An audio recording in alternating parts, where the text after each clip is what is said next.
Hi, Penny. Hi, how are you? I'm good. You well? As far as I know. That's good.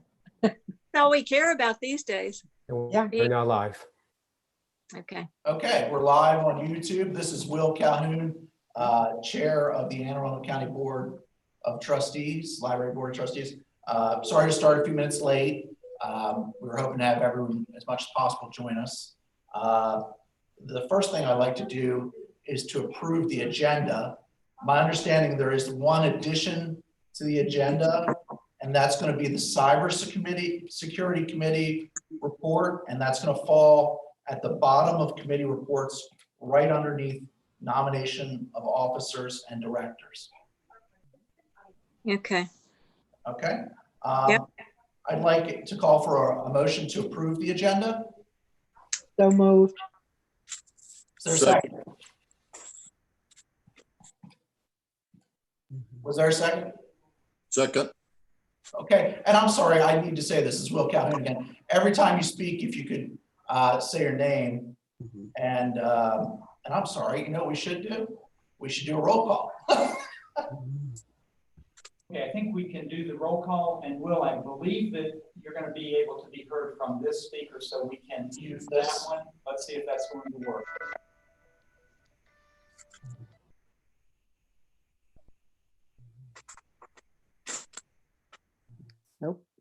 Nope.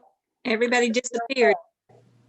Okay. So let's just, I'm going to end this call. Okay, we're gonna try and yell, and I apologize here for this, but And you might even be able to be a little bit closer. Okay, thanks, Will. Sure. So we had a second to approve the agenda, and then after that, we'll do a roll call. I apologize for going a little out of order here. All those in favor? Aye. Aye. All those opposed? Okay, the agenda is approved as amended. Why don't we do the roll call? And again, I'm Will Calhoun. I'm chair of the library board. Joyce Miller. Here, present. William Shorter. Here. Deidre Hendrick. That's right. Barbara Maxwell. No. Penny Evans. Here. Keith Say. Here. Simona Simmons. Simona's here. I see her waving. You're there. Okay. Leslie Anderson. Here. Tanya Baruti. Here. Joan Beck. Joan was here. She needs to unmute herself, probably. Yeah. All right, we'll check back in again on Joan. Kathy Belcher. Here. Joe Bless. Laura Brown. Here. James Estep. Here. Jim Harley. Here. Bert Rice. Here. Don Rowland. Here. Rob Sapp. Here. Jackie Seaman. Here. Jan Elaine Smith. Here. Sandy Solomon. Jerry Starr. Okay. First up, we have to approve the minutes of the Thursday, April 16th, 2020 Executive Committee meeting. We only need Executive Committee meeting members voting on this. We'll do that one first. Were there any additions, corrections, or deletions to the Executive Committee minutes from April 16th, 2020? Okay. May I have a motion to approve from the Executive Committee the April 16th, 2020 minutes? Joyce Miller, I move, so move. Will Shorter, second. Thank you. All those in favor? Aye. Hi. All those opposed? Okay. Next up, we have the minutes from the informational meeting of the board back on April 16th, 2020. Are there any additions, corrections, deletions to the April 16th, 2020 minutes? No. Can I have a motion to approve the April 16th, 2020 minutes for the full board? So move. I'm sorry, who was that? Jackie Seaman. Second, Jana Lane. Thank you, Jan Lane. All those in favor? Aye. Aye. Aye. All those opposed? Okay, the minutes are approved. Next up, we have the treasurer's report. I understand someone will be doing that for Deirdre. I believe Scott said Matt will be doing that. Scott, are you ready? You're muted. Scott, you're muted. How about now? Now we can hear you, Scott. How you doing? Yeah, I'm well, thank you. How's everybody? Good. All right. Scott Sedmak, Chief Financial Officer of the library, filling in for Deirdre Hendricks. The financial report has been circulated to you actually twice. The first time I sent out far more information than I intended to, so you have my apologies for that. As you can see in the financial report, our projected surplus is pretty much dropped to zero because we're we've been closed since March 14th. So very little money is coming in, has come in, and very little money is projected to come in for the remainder of the fiscal year. Our personal services surplus is kind of evening out at about $1,050,000. And I'd be happy to answer any questions you have. Is there anybody that has any questions? Are we paying people who are, That's Jan Lane. yeah, that's me. Are we paying people who are having to stay home? We are indeed. It's in That's accordance with board policy. That's great. And does that mean that the personnel money, that's going to be continually going down as we pay employees? No, that's been built in. It's a projection at this point, but we're very close to the end of the fiscal year. And what we have been paying and what we expected to pay over the next couple of weeks is built into the projection. I'm sorry, this is Scott Sedmak. Okay, great. Thank you, Jan Lane. Anyone else have any questions for Scott? Okay, we'll accept the treasurer's report subject to further audit. Budget committee report. Will this be you again, Scott? I wasn't expecting it, but all I can tell you at this point is we have had our hearing in front of our virtual hearing in front of the county council, and we have a new auditor assigned to us this year, and he has been absolutely flooding us with questions, and we've responded to everything he's asked. And I actually understand from some colleagues in the county that they're asking even more questions of other agencies and departments. Skip, do you have anything to add? Yes, this is Skip Auld, Chief Executive Officer for the library system. I would just add that one of the supplemental requests that we asked for, we have been in the county executive's budget proposal. There is funding to get our employees who are below minimum wage up to minimum wage because that wage is going up in Maryland this coming year. In addition, there is money to fund retiree health benefits in this budget going forward. And then the best news, well, there's a couple of pieces of best news in the county executive's proposal. One is there are no cuts and furloughs at this beginning of the year. We, of course, are subject to the county monitoring revenues and potential revenue drops as the year unfolds.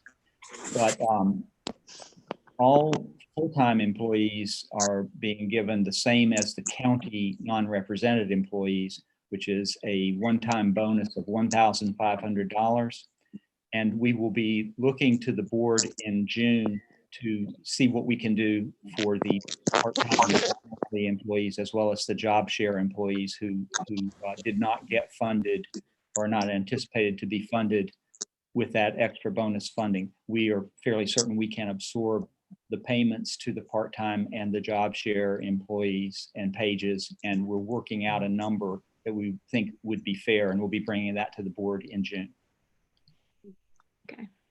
And Skip, you cut out a little bit there, but what you were talking about was that the county hadn't funded for the part-time folks, that one-time 1,500. They did the same to Anne Arundel Community College, if I remember from the budget hearing. Is that correct? They didn't fund. Actually, for the community college, I think there's a significant underfunding of any pay increases for the community college. Yeah, that's correct. Okay. Any other questions for the budget committee? All right. Rivera Beach Capital Project, just so happens to have Mirabelle here with me. Correct me if I'm wrong, Rivera Beach, old Rivera Beach is not going to reopen to the public. Is that correct? We're just going to eventually open the new space, which is wonderfully close to my house, just total coincidence. That I can walk there now. I can walk to the old one, but you know, this one's much closer. I drive past it. You all already have bookshelves in there. Oh yeah, we started installing bookshelves and we've got most 8% of furniture. About half of the collection's already been moved over. So yeah, so temporary space moving along, that will be what opens in some form or shape going forward. And hopefully sometime this summer, demolition, fall. Abatement. Abatement, that's right, I'm sorry. So they have to get rid of the asbestos that's in the building and do that safely. So hopefully new library coming along. Governance, assuming there's no question for Rare Beach. Can you hear me no. now? I Can can, you- yeah. Okay. Very well. Will, I'd like to point out that Barbara Maxwell has joined us. And Barbara, if you want to wave, say hello. Okay. Hi, Barbara. Nice to see you. Okay, we are up to the governance committee report. Jim Harley. Okay, the bylaws require the governance committee to put in nominations for officer positions for each year in the May meeting. This is the May meeting, and you will get to vote on those in the June meeting. And in the meantime, you can send me or to Will other nominations if you disagree with these. So for chair, Will Shorter; for vice chair, Joyce Miller; second vice chair, Rob Sapp; secretary, Barbara Maxwell; treasurer, Deirdre Hendrick. And they have all agreed to serve if so elected. The following are at the end of the 3-year term of trustees. Everybody's term is for 3 years. And so these people have expressed willingness for another 3-year term. And that's Barbara Maxwell, Joe Bless, Jackie Seaman, and Simona Simmons. Keith Say's 3-year term is expiring, but he has opted not to continue on the board. He's a director. Shame on you, Keith. Yeah, I agree. You. Shame on you. He's a director, We're mad at you, Keith. so that position will need to be filled. Board members interested in that should contact me. The only duty for director in the bylaws is to be a member of the executive committee. Since I will be departing soon, whatever that means yet, the governance committee will need a new person and a new chair. The board chair appoints the committee and its chair. And so I've sent suggestions to Will, and he agreed with the following: that Janie Lane Smith will chair the governing committee and Kathy Belcher will become a member. Then the fact that we've had Fred Stilo leave and then others possibly leaving too in the near future means that we will start shrinking in board size down to the number of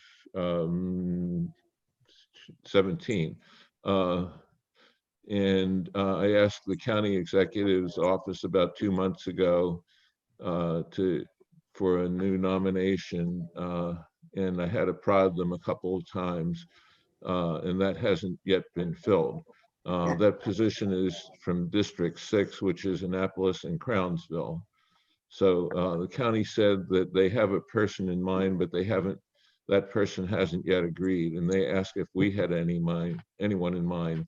So I'm soliciting names of potential board members from District 6, from anyone who's there. I have one person in mind who expressed interest a few years ago, and he said, yes, he would be interested. So, but I would like all of you to send any ideas to me with resumes, and then the governance committee will go over those and make a suggestion at the next meeting.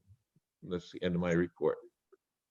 Thank you. I just want to express on behalf of everyone, to Keith, I really appreciate your help. I screw up a lot of stuff and Keith helps me correct it. And I told him this when we were doing the lease negotiations on Discovery, that he had some wonderful ideas and really saved us. In particular, finding our attorney, Larry Francis. I think that really made a difference, Keith. And I told you at the time how much I really did appreciate that, and we'll miss you. And not to steal everything from Keith, I also will be leaving the board after the next meeting. I'm being promoted at my work, and the job may come into conflict with being a board member. So I will have to leave at the end of June, July 1, something like that. It'll be my last board meeting as well. So hopefully you all vote in some new officers. And I appreciate everyone who's offered themselves up for nomination. I really do. It's tough. It's thankless. You know, this is the, what is it, usually sleepy board, according to the local newspaper record. Well, let me just say, when I joined the board 20 plus years ago, the then chairman of the board or president of the board said to me, "Oh, please come on the board. You will have this meeting once a month, and you know, it'll be an hour long, and that'll be it." That's what Well, it's never proven to be so in over 20 years. So And Joan, thank you for your service. Thank you. Joan, 8 years ago, I was told exactly the same thing. So I just want to say one thing too. I've worked with Keith and Will, you know, as vice chair here for several years, and I really enjoyed working with both of you. I know I called Keith. I was doing a foundation thank you to Keith, and I wound up talking to him for about a half an hour, telling him how much I was going to miss him. I said, "Please don't tell me you're leaving."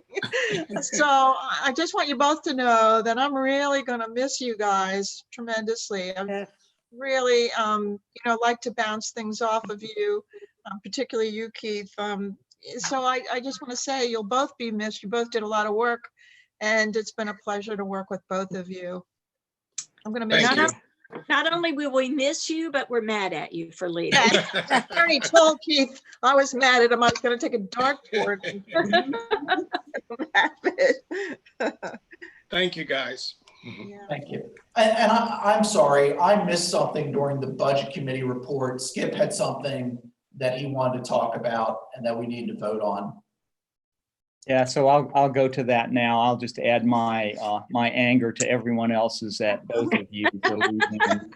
And not to mention Jim. You know, Jim's leaving too, moving out of state and everything. So anyway, it has been great working with all of you who are planning to leave, and really your years of service have meant a tremendous amount to the community, to me personally, and I just love working with you. So life is change, right? That's what life is all about, especially this year. We're seeing it more and more.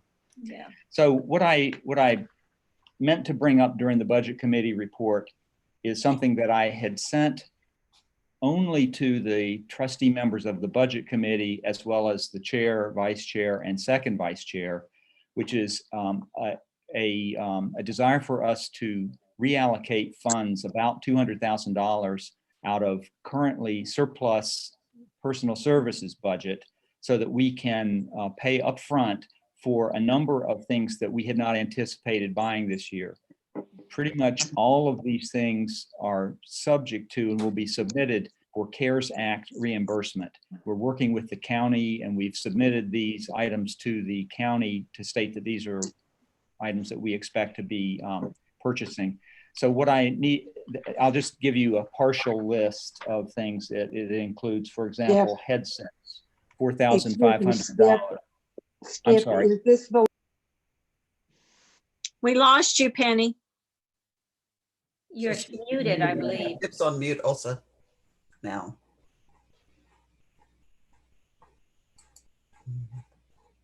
Skip, you're on mute too, both of you. Yes. Okay, I just wanted to know if this is the list that Skip sent out this afternoon by email. He's on Skip, mute. we can't hear you, Skip. Yelling at Skip's door, we can't hear him. Skip, can't hear you. He's got it, he's got it. Okay. You're back. Oh, you're gone again. I got it. Yeah, we go. Is that the list that you sent out today by email, Skip? Yes, it is. Yeah. Okay. And so what I was saying is it's very late to send it out to everyone. However, I don't think it's the kind of a list that really requires a lot of scrutiny in order to take the action that I'm asking you to take. We have a number of items on here. I'm looking at a list of about 25 or 30 items. They include such things as laptop carts for $8,800, headsets for $4,500, sneeze guards, which are these plexiglass sneeze guards for the laptop carts, and then the sneeze guards for the service desks. So we're in the process of making all of these purchases. And what I would ask would be authorization from the board to for us to move ahead with reallocating funding that's surplus in this year from our personal services line items into the appropriate line items as we make these purchases. And I would now move we've got. that. I would move Okay, to so make Penny- that possible. Penny Evans moves. Okay. Is there a second? I second Joyce Miller. Okay, is there any discussion? I know I've been going kind of fast here trying to catch up. Yes, I have a question. Skip, who is the vendor? And this is Laura Brown speaking. I'm Okay. sorry, Laura Brown. Thank Thank you. you, Laura. Laura, we probably have 20 or 30 different vendors because we have that many different products, and it's evolving day by day. We find new different things. We just, you'll hear in my report coming up, we're getting reports from 5 task forces on various things to figure out how we're going to do our reopening and what our newly invented library service is going to look like. So it's not a single vendor.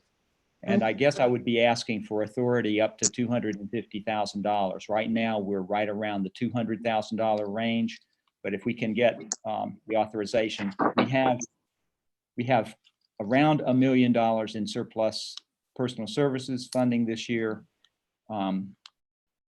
We don't know that all of these will be reimbursed, but we believe that most of them will. Skip, you. go Yes, ahead, Joan. sorry. Joan? I was just going to ask Skip, are we going to be allowed to fill any positions going through the rest of the fiscal year? The answer is potentially. We have a bunch of positions that we have written the justifications to send over to the county, and in the next either tomorrow or Tuesday or sometime in that time frame, we're going to be seeking probably 10 exemptions to the hiring freeze. But so we don't know. I think we'll probably get some of those, but it's a matter of presenting them forward, using the county's process to get their agreement to us exempting from some of these positions from the hiring freeze. But that will be covered by the lapse salary. Those positions would have to be paid out of next year's budget, which in other words, it's built into the budget. But right now there's interest in the part of the county on trying to keep positions frozen and vacant as much as possible so that we don't have to look into furloughs or that kind of thing. Okay. Thank you, Jen. Is there any other discussion? Yes, this is Laura Brown. Skip, I'm looking at the list. Did you all discuss either gloves or any kind of, for lack of a better term, smock for employees who are in constant contact with the public? We are going to, what we've been advised by the county health officer is not to have smocks or that level of protection, but rather to have masks and require both staff and the public to wear masks. Also, we are getting, it's not on this list because we're getting this, I don't believe it's on this list. We're getting these items separately. We're having gloves and masks being provided, so we can provide masks for the public in case somebody, once we open, comes in. The gloves are primarily for handling the materials as they come in. We're going to be opening the book drops, collecting the materials, having staff members with gloves on, take them to our meeting room where we will quarantine them for 3 days. Okay. Thank you. You're welcome. Anyone else? Any I other? have a question, Penny Evans. I wanted to know how you're handling the books that must have built up in the book drops over the course of the last couple of months. I mean, they've got to be The book huge drops have numbers, been and closed. they self-quarantined already. Penny and everyone, the book drops have been closed since March 15th. We have Oh, told okay. people to keep the books, and then we will open them. People will not be allowed to return the books inside our buildings even after we open. We'll be having them returned to the book drops, and then we'll be emptying them out regularly to get them into quarantine. I think Skip's going to touch on this a little bit more during his report when he talks about reopening. Is that correct, Skip? Yes. Just a couple minutes here.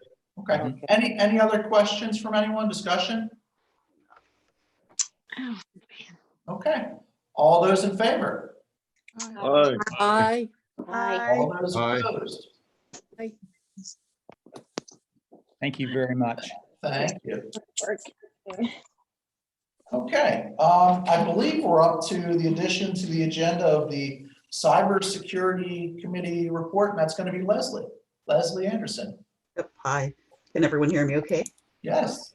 Yep. All right.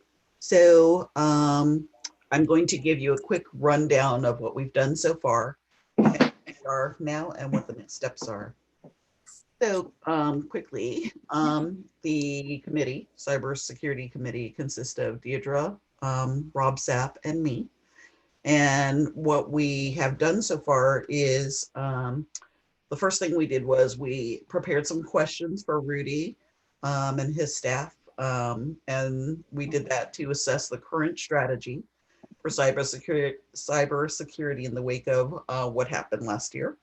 So then we reviewed those responses and decided to get further context for some of the answers, as well as figure out what additional information we needed.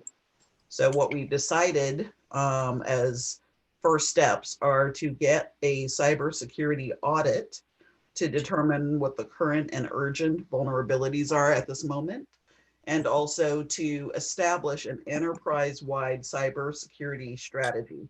So we do know that efforts had started on that action. So what we did was for the security audit, the cybersecurity audit, we met with Rudy and Skip, who provided us potential pre-selected cybersecurity auditors. I guess from the county, is that right, Skip? You might be on mute. We work with something called MEEC. It's the Maryland Educational Enterprise Consortium, and these are technology vendors that have been vetted and approved as contractors for Maryland school systems and libraries. Thank you. So we looked at that list and we picked out a couple of candidates. We're finding out some more information about them. So Rob and Deidre and I have heard of subject matter experts or organizations in the field. So we're checking these these organizations' qualifications. So the second thing that's happened is Rudy Rodella created 2 documents. He created the Anne Arundel County Public Library Information Strategy, which identifies and discusses the information that the library creates, owns, collects, or holds in physical or electronic formats. So that's our valuable asset that we're trying to protect. The second thing that he created, second document Rudy created, was the AACPO Cybersecurity Strategy. So that's a companion document, and what he included there in this first draft is a resilient cybersecurity environment, the strategy, how to create that would protect those key valuable assets, manage risk, and protect privacy. So we want to do that at the same time as promoting efficiency and innovation. And I will add accessibility to our library assets. So the most secure asset is when you turn off, but we want our people, we want our customers and our patrons to be able to access information, but we do want to minimize the risk. So the next thing the next things that we are doing are to review the information strategy and to conduct the audit. And with the information strategy, there are different categories of documents. So each one will have a different kind of risk, and we'll determine through risk management what's the best way to secure that data.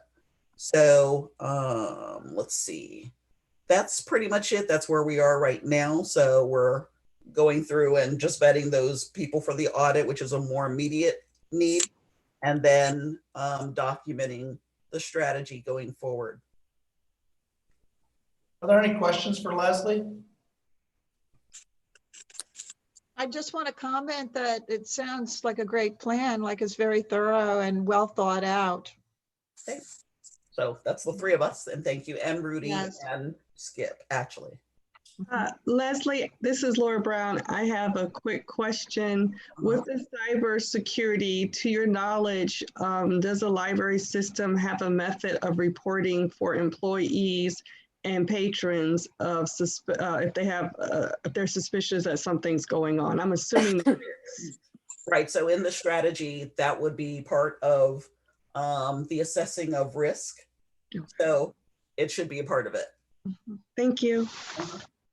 Any other questions, discussion? Simona, you're muted. Simona's coming on here, just a second here. Still gotta. Can you hear me? Yes. Simona Simmons, yes, we can hear you. Great. The report was excellent. I just wanted a little bit of clarification. The report that the consultant rendered last year, did it have any component that addressed an audit, or was it just a report that had recommendations? And I was just curious if this is complimentary, was it helpful? Right.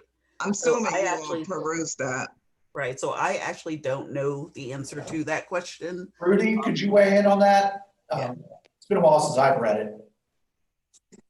The report that we provided last year was primarily documenting the history of the event, the steps leading up to it, what we did in the immediate aftermath.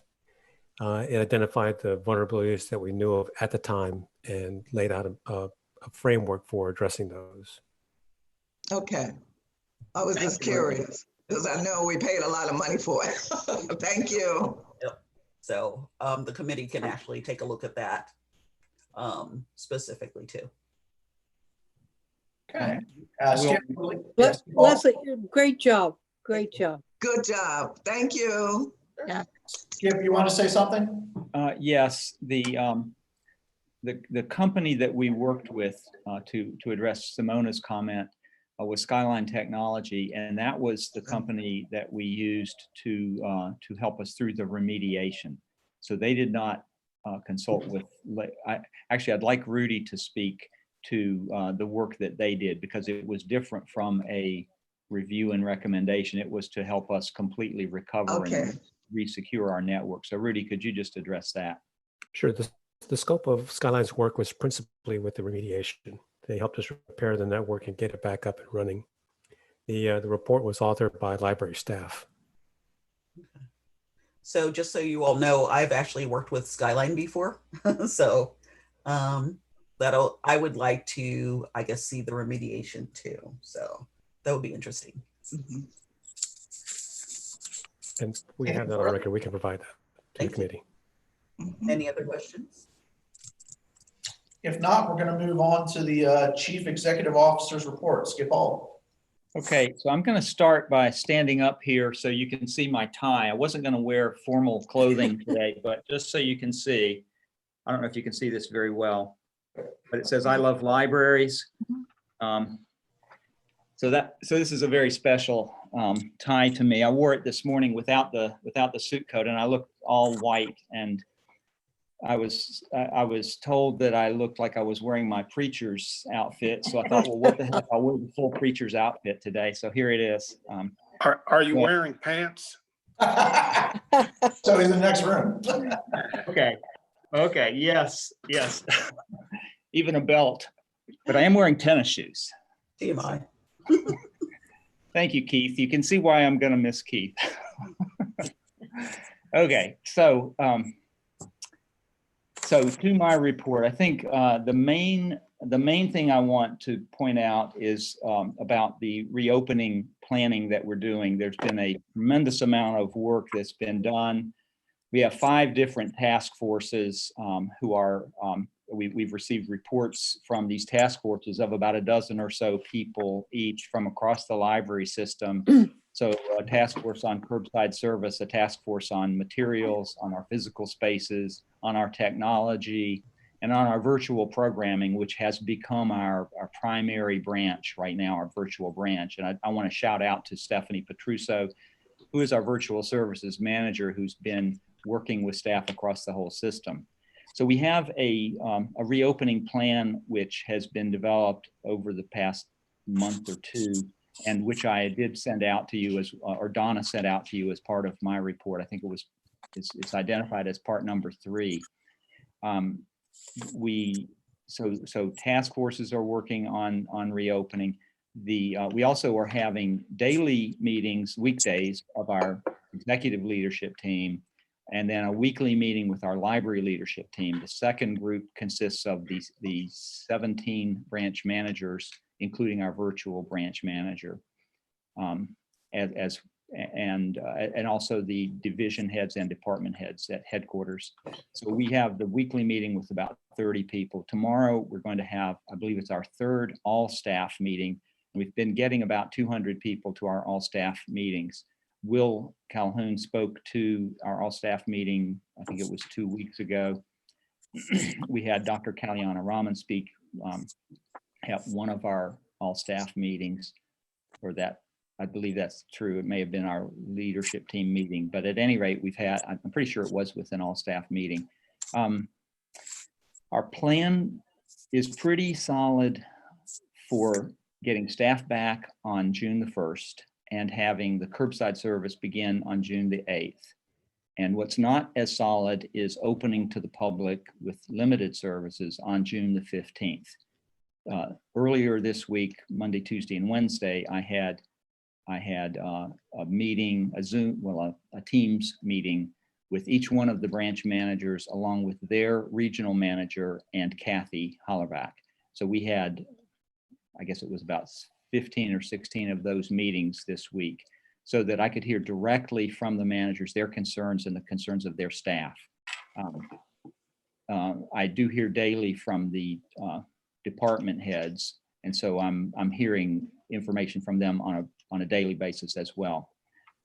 I think the biggest concern initially was health and safety, and how are we going to be protected, and are we going to have personal protective equipment available and ready, and are we going to have these plexiglass shields up in the places we need them, and all of the protective measures so that everyone is going to be able to practice social distancing and wear masks and do those things that we've been advised by Dr. Kalyana Raman. So that was certainly the first month, the pervasive concern that I heard.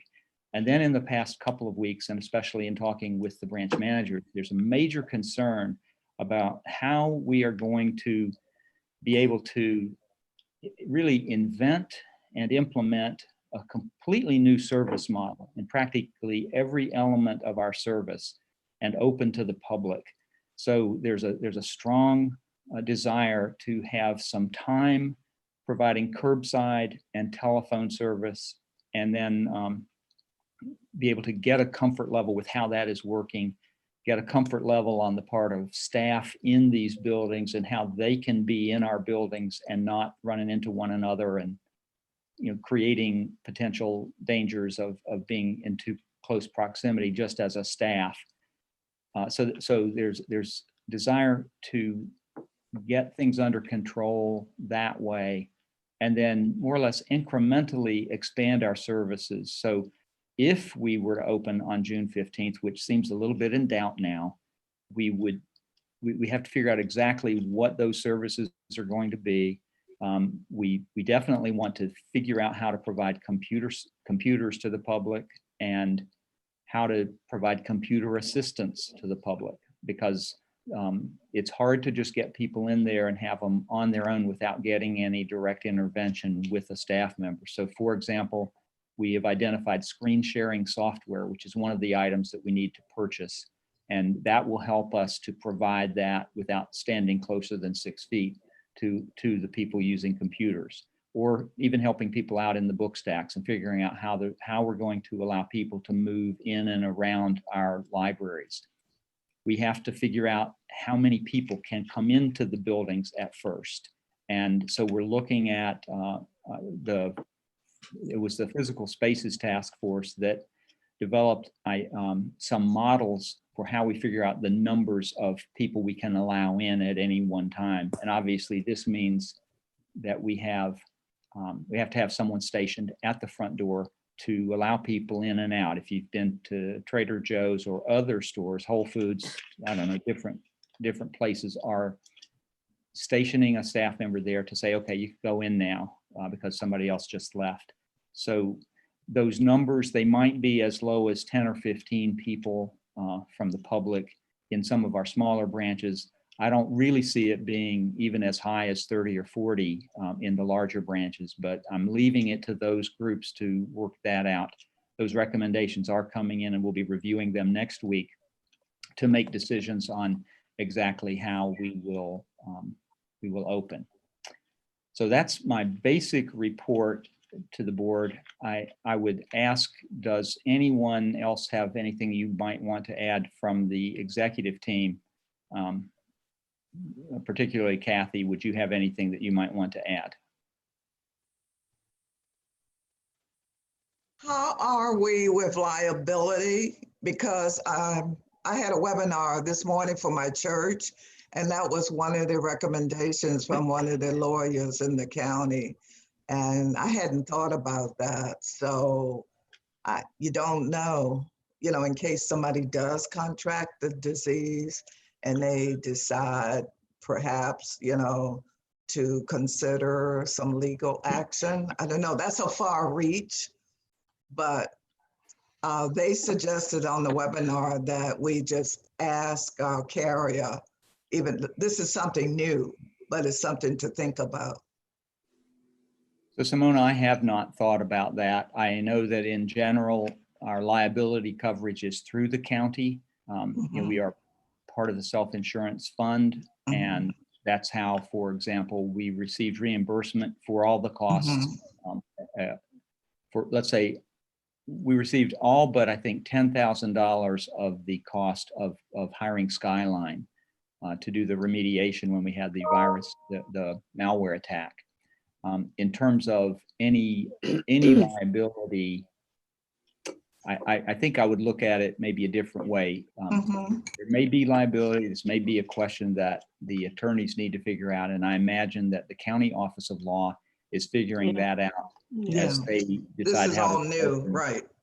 Yeah. As they decide how to reopen the county building, one of the bigger questions that we had is with contact tracing being done, if people identify that they test positive for COVID-19 and they indicate, oh yes, I was at the library on such and such a day, then there becomes a question as to what are we supposed to do with that information with so many people visiting the library on any given day and so on.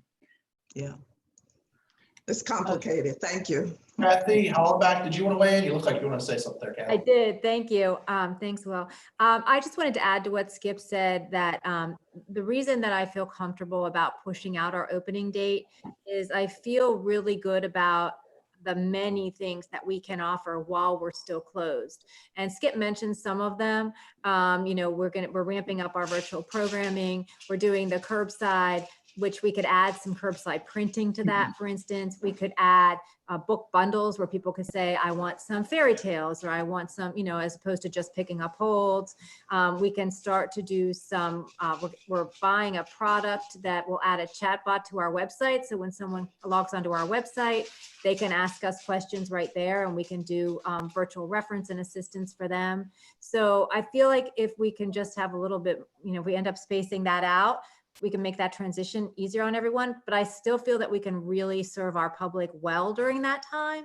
That was the point I wanted to make, is give you some examples, but we have lots of ideas for how we can do that. And then when we open, feel really secure, not only about safety, but also about our processes and, really presenting as a professional organization that, has everything lined up and is being done well and correctly. So that's all. Thank you. I have a question to ask. As far as contract tracing goes, because that is an important thing, I wonder about the legitimacy of asking our users when we have the building open to sign in and out with time, so that we can't, if it's necessary for contact tracing, we could provide some information. To my knowledge, that isn't something that Dr. Kalyanaraman is suggesting. I expect to have a phone call with him later this afternoon, and I will ask him whether that would be of value. Practically speaking, it would be very difficult to do. Yes. Okay. This is Laura Brown, and I have a number of questions. So Skip, I may just email you because I don't want to take up too much time. But as Penny mentioned, especially with the contract tracing and privacy issues of our patrons, I know that some institutions are requiring patrons to make an appointment. So then the institution has an idea of how many people will be in the actual building approximately at any given time, and know who is in the building during those times. But then that's a legal issue because I don't know where a person's right to privacy is when it comes to contract tracing in general. So that's one concern I had. Quickly, So Laura, just to respond to that, I would say that I think that our task force has considered whether to have any appointments required and felt that was too much of a burden to try to unenforceable. Unenforceable. Yeah. So I was just. Is there anything you can say to that? Mm-hmm. Kathy? You're muted again. Yeah, it would be difficult to do. We've talked about it a little bit too. My concern really is, and privacy is a good point too, but our very underserved customers who need the help most desperately, trying to get them to make appointments and get to a library at a certain time on a certain day just creates another barrier for them. So that is my concern with appointments. I'm not saying we've 100% ruled it out, because it would be a way to phase in our services, but I worry that it would be making it even more difficult for our customers. So we have to find that balance. Well, that's why I wasn't suggesting appointments so much as just signing in and signing out when you come in the door. Nobody's asking what you're taking out or what you're reading or keeping any of those kind of records. It's just the presence at the library. Laura, did you have another question? I may just email Skip because I don't want to belabor the points because I'm also in a library myself. So we're asking a number of questions. I think one of my other two quick questions is how are we gearing, or what are the methods that we are sharing with the public? Because our public is very concerned about their children checking out books from the library. So it's not only books coming in, but how do we, or what methods or what communications do you think are best to communicate to our patrons that once the books are here, they'll be safe? Because, you know, if they're on the shelf, people may be browsing. We may not know who touches the book. And how do we communicate and have our patrons feel comfortable with that? So I generally leave sort of the fine tuning of communications with the public to Christine on exactly what we say. That's a good point. We probably need to say something. Just from what Dr. Kalyana has talked with us about, the primary means of transmission is respiration. That's why masks, washing hands, and social distance are so important. Yes, the virus can live for some time on a surface, and that's why we're quarantining the books as they come back in. But what about somebody who might be asymptomatic touching a book?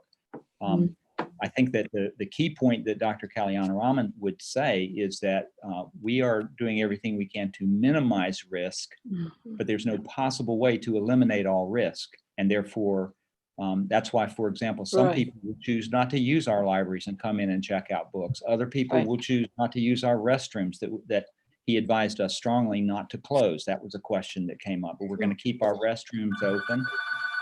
And if people are highly risk averse or in a high risk category, they can decide not to do that.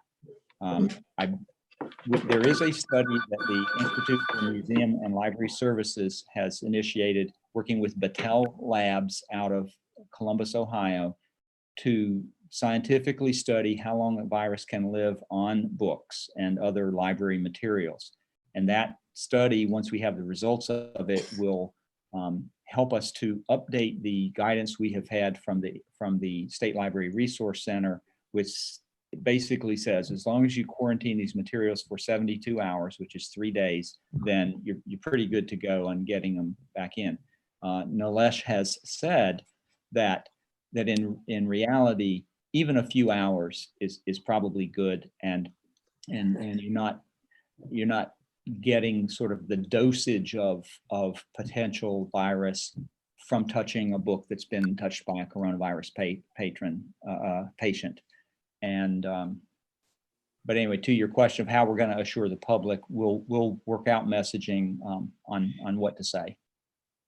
And my last question for right now is, have you all considered, and Catherine may have touched upon this, any outdoor activities for the youth over the summer, if that's something that has been considered, especially if the weather is nice and not crazy hot or crazy windy like today? Is that something that you all have thought about at the branches where that's, you know, there's safety and space to do that, especially for our young patrons?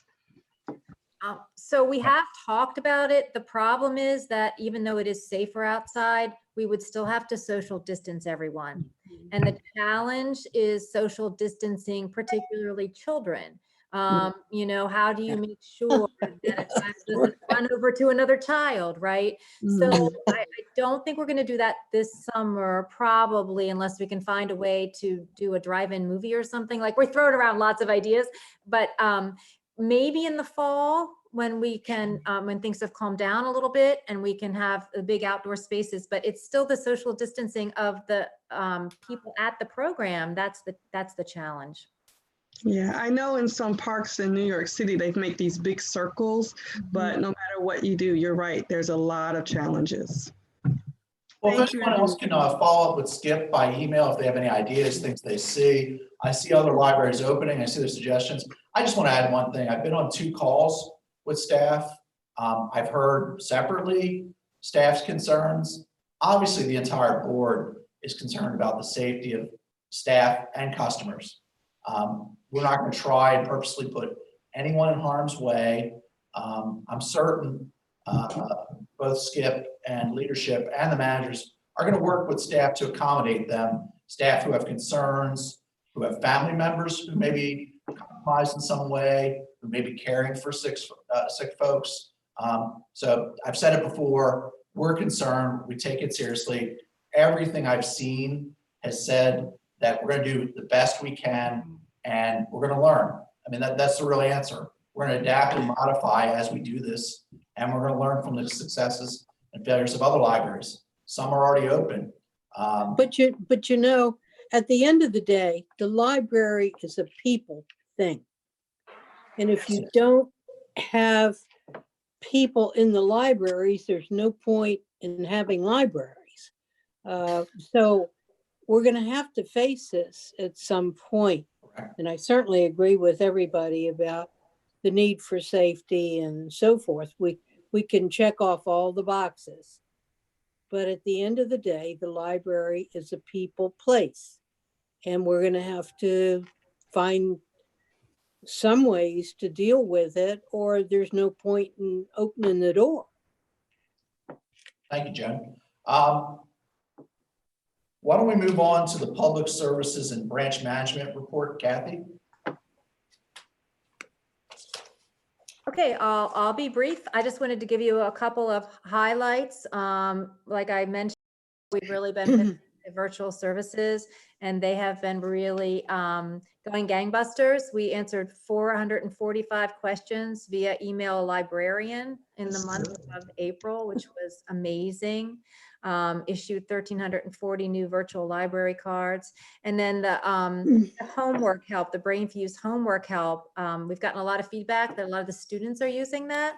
So we had 6,377 visits to the BrainFuse homework help, which is amazing. And they also give a lot of other help too with resume writing and things like that. So it isn't just children and homework, but we have a lot of interest in that. And I think a lot of people who have discovered what we can offer virtually, who will continue to use those things, even when we do reopen to the public. Virtual programming, same thing. It's been really popular, and we're going to keep doing that. We're taking, setting up all the programs now into September, and for all ages, early literacy and adults. And they've been really enjoying them. The public has, and the staff actually. It's a creative thing the staff can keep doing. So we're going to keep doing those throughout the summer and into the fall. So I think that's all. Any questions for Kathy Hollaback? This is Laura Brown. Kathy, I think that's a great report. And as Skip said earlier, with trying to make sure everybody's safe, have you all thought about, even when you reopen, some of your staff at home working virtually, just to make sure you can keep up the great work you're doing and keeping everybody safe with social distancing? Absolutely. We're going to talk about a telework policy today in this meeting. You know, yes. So some of my staff in my line, a lot of my line are public service staff. And so it's hard to translate their jobs into something that can be done remotely. Their job is being in the library serving the public, but we are trying to be creative to figure out if there are things that they can do. And there are for a lot of them. And certainly the people who work at headquarters, a little more flexibility there. But yes, we're really thinking out of the box to figure out how we can be flexible, set up schedules that work for the branches, for the staff, and still serving the public. So yes, absolutely. Thank you. Thank you so much. Thank you. Hi, Kathy. Yes. This is Will Shorter. That brings up a really good point. Let's just say one location has a outbreak of COVID, and we have all the staff there in person. If we have, did you put any thought about breaking up the staff of working at like an A-day staff and a B-day staff? So if we have to quarantine an A-day staff, the B-day staff can still work without interrupting operations? So it would depend on where the outbreak took place, but we are pretty thinly staffed. So cutting the staff in half and having half the staff work doesn't give us enough people to keep the branch open if we just use that staff. So it would depend. As some systems are doing an A-day staff and a B-day staff, but some of our branches only have 9 staff, and that includes the custodian. So to have them cut in half that way wouldn't really work. We would try to move staff around from other branches. We would have to just be creative and try to keep as many branches open. We're trying to keep all branches open. If we did have an outbreak and we were short-staffed, or a lot of people have health conditions and can't come in, we may have to not open all of the branches. And Skip can talk more about that. But those are just the plan B, plan Cs that we're discussing as we kind of roll with this and try to adapt day to day. Okay. Thank you. you. Anyone else for Kathy? If not, I'm going to go ahead and move on to the Human Resources Report. Coven Roundtree.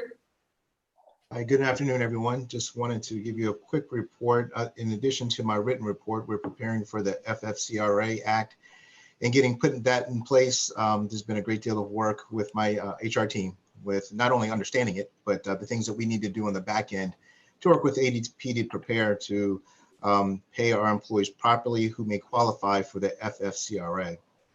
I do want to bring your attention to the portion of my report for the performance evaluation for our CEO. We formalized a procedure on how to provide a performance evaluation for Skip.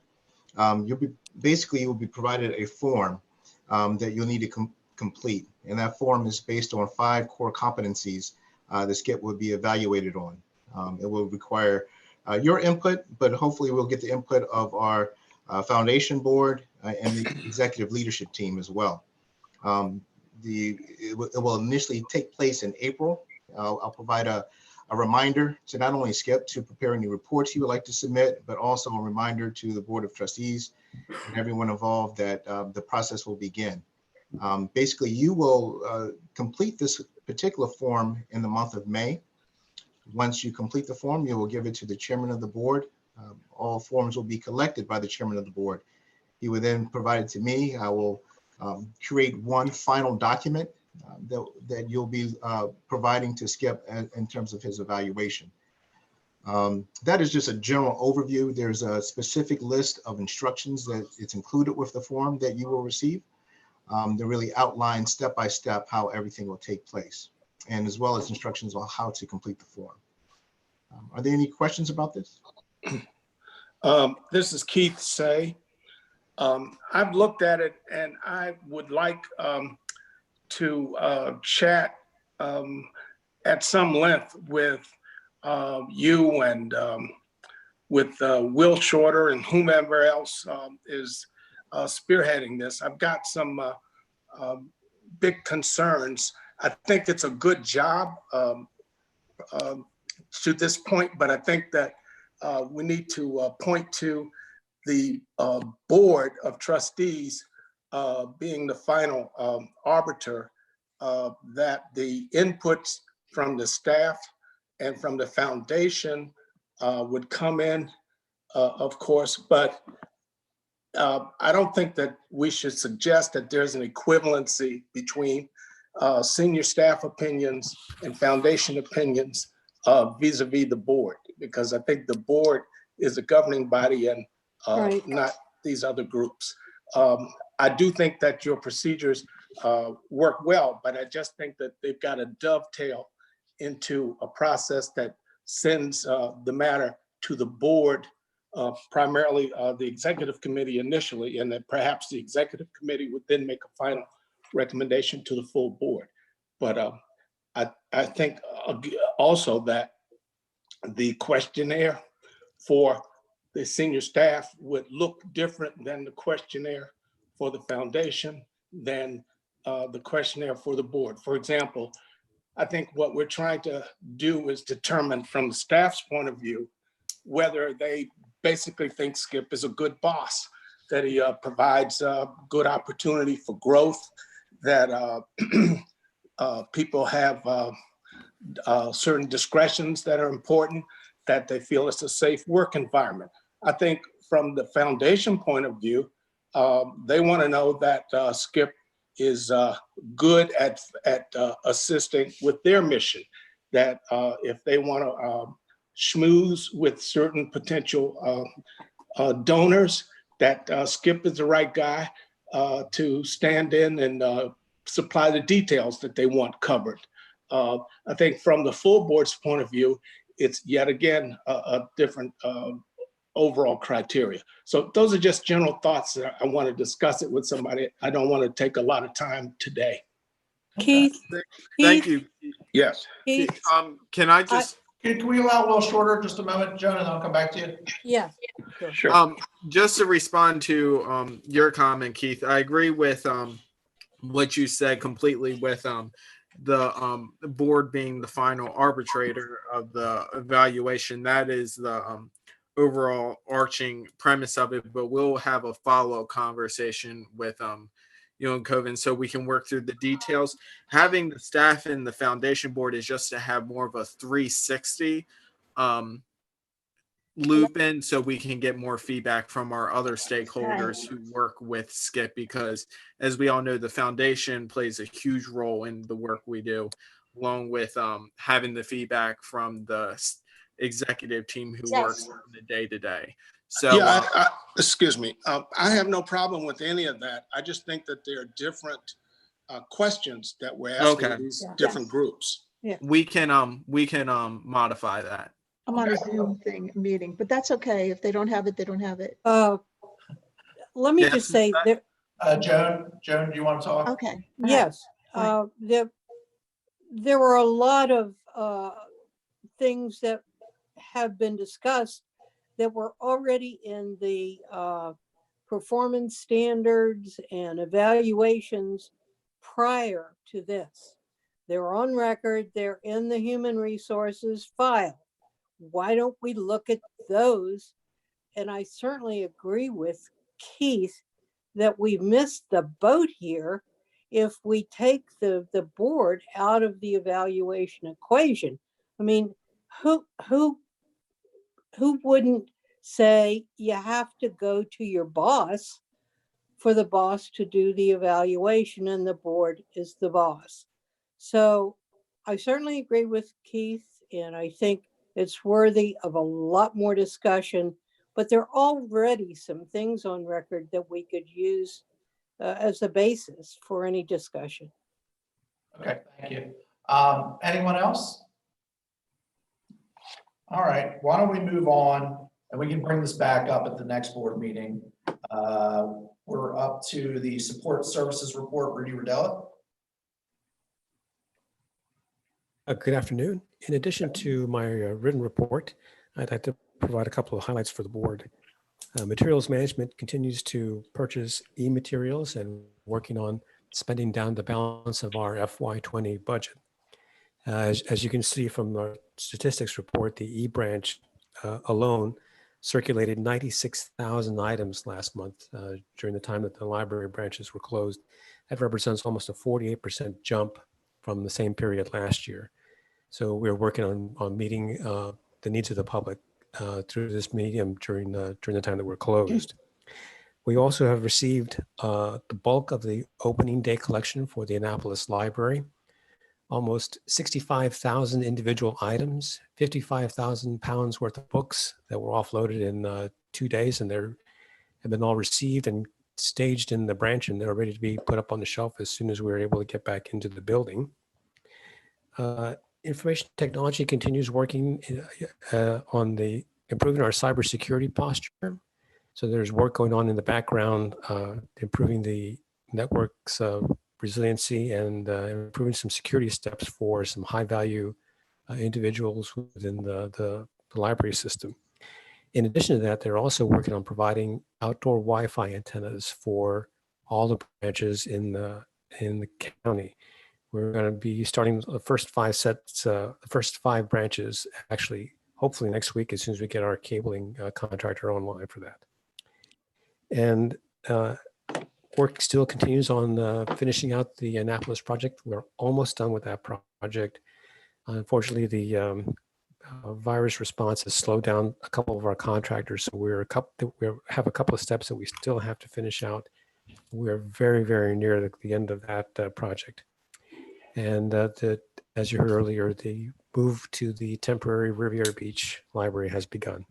That should be ready to open as soon as we are able to get back into the buildings. Does the board have any questions? I do. Rudy, can you tell me whether the new traffic light on West Street was at the request of the government policy or the library? I'm sorry, ma'am. Could you repeat the question? I did There's not a quite new understand. traffic light installed on West Street at the new library. Was that at the request of the library or was it a government decision? No, the traffic light on West Street was put up at the request It's of brand new at the new library. Yes, the traffic light was put up at the request of a local homeowners association. It was a project that was initiated through a separate venue. It came through the State Highway Administration. Okay, thank you. Yes, ma'am. Any other questions for Rudy before we move on? I noticed in your in the written report that you had Wi-Fi activity decent amount at Brooklyn Park, Riviera Beach, and Glen Burnie, and current things with everything closed. I'm curious about that. Yes, a lot of our buildings do have a lot of through circumstance, just through luck. A lot of the buildings do have some signal that comes out from the building into the parking lot, and well, because it's access to Wi-Fi to the internet is a critical service that we offer. We have made the decision to do this intentionally at all the branches, to actively place an outdoor antenna that it provides a strong signal in the parking lot and in the outdoor campus of the libraries. Good. Some libraries don't have that kind of activity. It's just because the shape of the building and the way it was designed did not permit that. But for those branches that do have it, we obviously kept it on 24/7. Thank you. Thank you, Jim. Anyone else for Rudy before we move on? Okay, marketing and communications report, Christine Feldman. Hello, this is Christine Feldman. We've obviously been very busy promoting our digital resources. We've been doing a number of advertising campaigns in the Capitol and the Baltimore Sun online to promote those services as well as promote our learning resources. Additionally, we visited all 60, and I'm referring to the staff, all 60 Anne Arundel County Public School meal sites and handed out information to families who were picking up free meals about our e-learning resources. We got a great response, and Skip was featured in an article in the Capitol about the meals and delivering 1 million meals to the county residents. Lastly, I will say I sent out late today, I believe, a link to a television story about our virtual programs. We were able to get some interest from a local TV station in Baltimore, WJZ, to do a story on our virtual programs and the impact that it's having in the community to individual families. So check your email if you haven't seen that, and I'm happy to answer any questions. Any questions for Christine?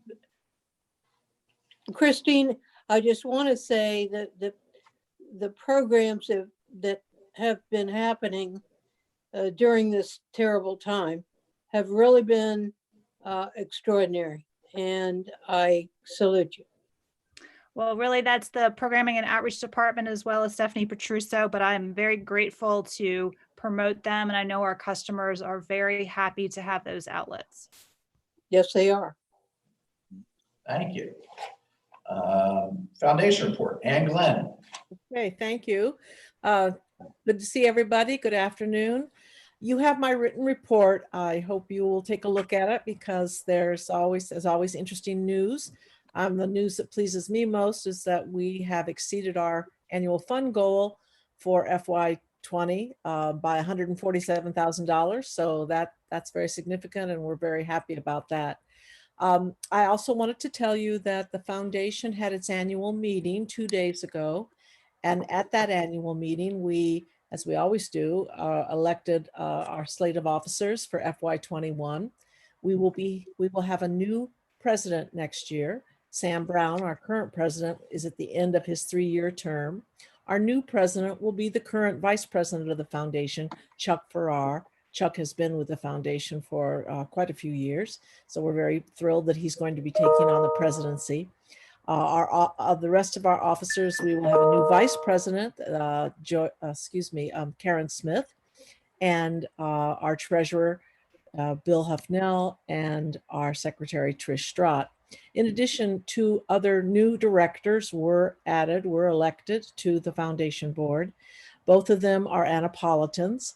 Katie Cook, who has been a longtime donor to the foundation, has a great deal of experience in fundraising for her school, and who hosted the very successful Women of West Annapolis fundraiser 3 years ago that raised $25,000 for our Beyond Your Expectations campaign, will be one of those new directors. And Stephen Holt is the other new director.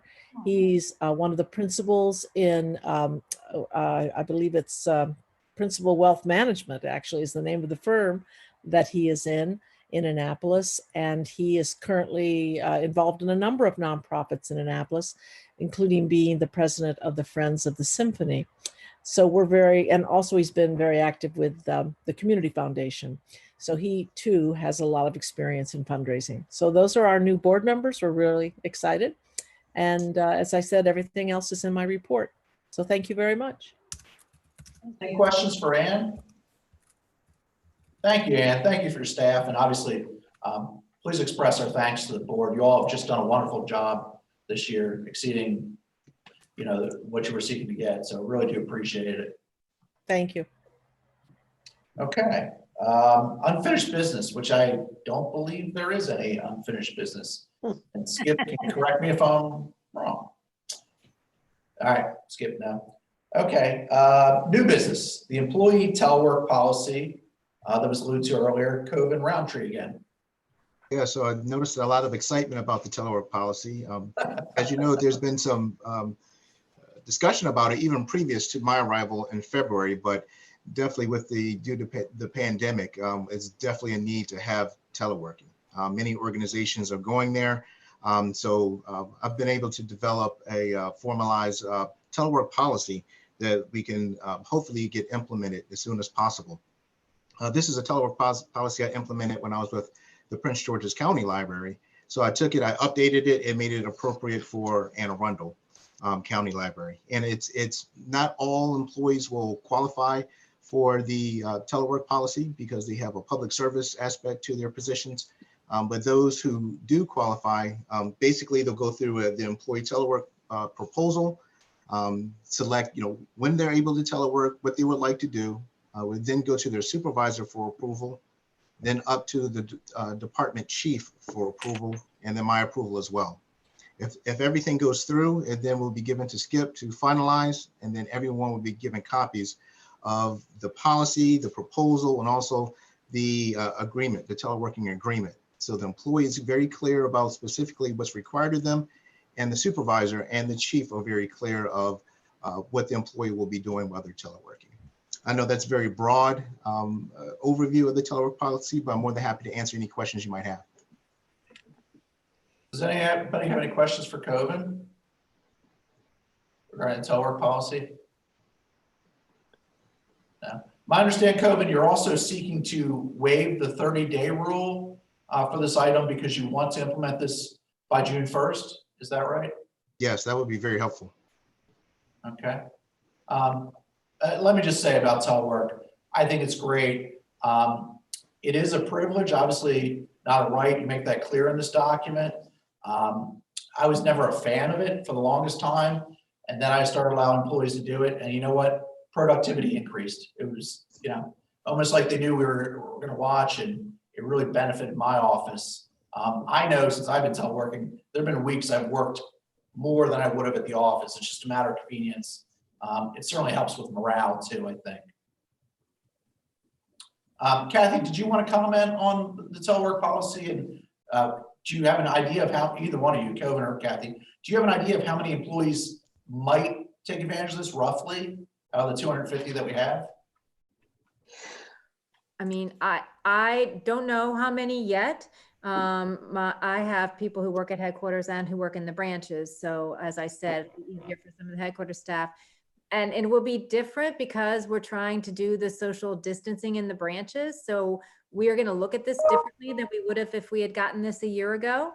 Some of our back rooms are very, very small, for instance, Linthicum, Brooklyn Park, really small back rooms. So if we can do some kind of a mixture between branch work and telework and try to, you know, I don't know exactly, but I'm hoping it'll allow us to be creative. So I don't have a number yet, but I think there's going to be a lot of interest in it. And I agree. I think it's going to help with morale and productivity.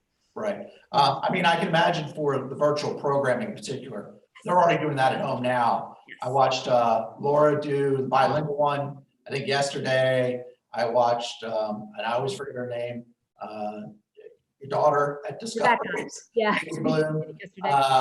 You know, and the other folks from Discovery, I see them because obviously I have a 6-year-old son who watches that sort of thing. Yeah. And I see, you know, people chiming in and saying hi. So I think it works good. Yeah, definitely. The virtual programming being done from home will continue, and that's worked out very well. All right. This is Laura Brown. Just a follow-up question. Since you mentioned some of the branches are very small for the workroom, will that impact you all being able to quarantine books once they come back in, and maybe those locations would be more be identified as places that people could work from home? I don't know if that has anything to do with it, just a question. So what we're doing with the quarantine books is we have made the meeting rooms not available to the public until further notice. So all branches have meeting rooms and we are going to use them for that purpose. Gotcha. So yeah, so that should work out really well, I think. It should. Thank you. All right. Could I ask for a motion to waive the 30-day rule? So moved. Jim Harley? Second. Second. Who was the second? Penny? Penny. Evans? The second. All those in favor? Aye. Aye. All those opposed? Okay. So I guess we now need to vote on the policy itself. Is there a motion to approve the policy? So moved. Jim Harley. Jim Harley. Is there a second? Penny, second. I didn't catch who that was. Penny, second. Penny again. Thank you, Penny. You've been our steady second today. Should have designated you early on. As long as you're not in a duel, that's fine.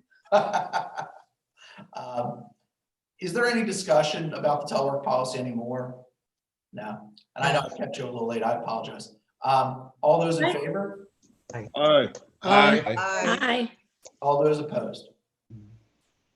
My screen froze when people were waiving the 30-day rule. Could you tell me again who moved and seconded to waive the 30-day rule? Well, it was Jim Harley, right? Yes. Yes. And Penny was And second. Penny was the second, yeah. So the same as for passing? Yes. Yeah. Thank you. Sorry about that. Sorry, we froze. All right. Moving on to hopefully the last item. Notification of purchases exceeding $50,000. Scott Sedmak. There we go. Hi, Scott Sedmak for the record. Just a routine notification of the board to the board of a policy of a purchase that is exceeding $50,000 but is less than $75,000. I don't believe any action is necessary. Okay, what is this item? This is a service we buy from OCLC. It has to do with cataloging of materials. That's about the extent that I can talk about it. So I'll put Rudy on the spot. I'll take your word for it. Exactly what it is. And we don't have to vote on this. Anybody have any questions about this? No. No, thank you. Thank you. Well, I'm assuming unless Skip says otherwise, and I know his microphone is turned off, that we've reached the end of the agenda. Is that correct? Skip, there was nothing else? There's nothing else. I would point out that I guess the next meeting then will be your last meeting, Keith's last meeting, and we don't know about Jim. Jim may be with us for another year if they can't get moved over. To Hey, Will, Bert Rice, can I make an announcement? Yes, please, Bert.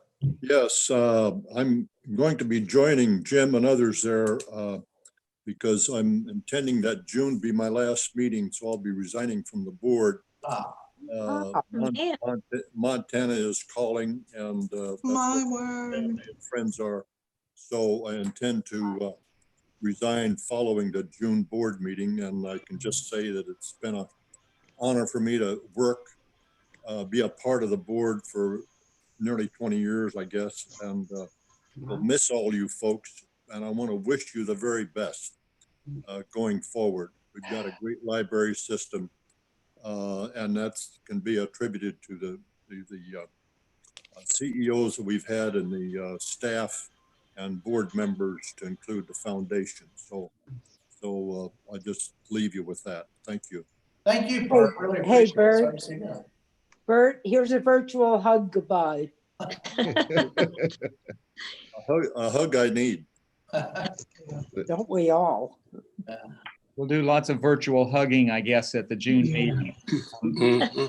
Wow. All right. Is there a motion to adjourn? I so move. Yes. Second. All right. We're adjourned. Bye, guys. Bye. Everyone. Bye. Happy Bye-bye. Everybody.